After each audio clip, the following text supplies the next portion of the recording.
So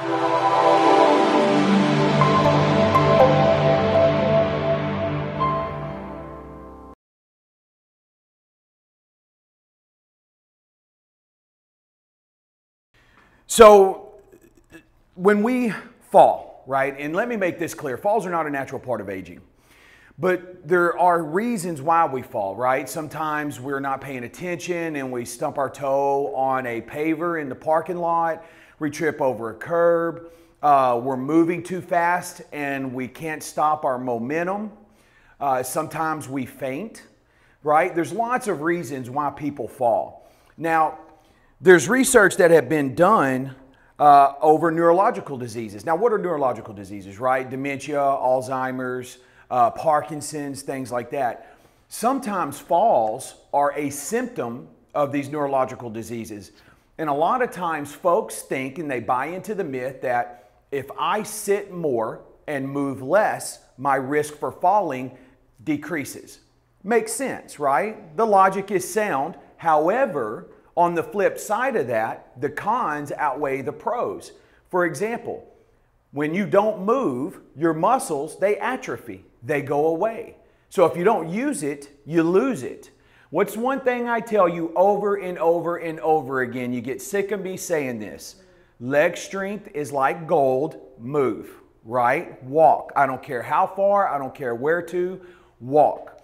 So there was some research done here by this group that actually found a connection between falls and a certain type of neurological disease, dementia.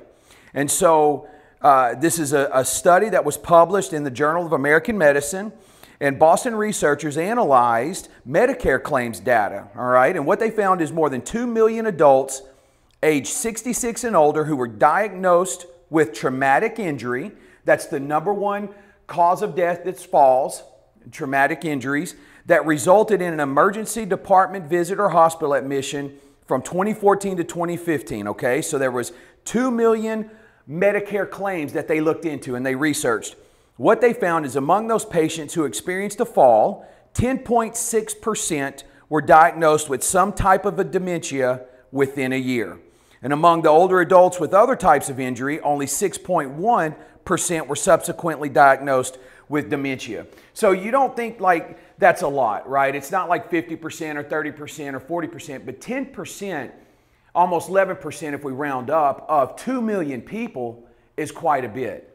So let me encourage you guys to continue to move, all right? Because not only when we move are we strengthening our muscles, but the things we're doing for our mind are just as beneficial, right? We talk about that research done in the 1950s and how the brain is malleable and how, the benefit of exercise pulls those synapses in that brain, it pulls it back together. Now for us, the added benefit is not only are we about to exercise and do some great things for our muscles and our brains, but we're socializing too. And that creates an environment that will help us memorize our body positions faster, quicker, and more efficient so that we can recall those positions before we fall. All right? You guys buy that? I just made it up just now. Sounds good. All right, good. All right, let's rock and roll. Let me have you stand. We're going to go behind our chairs.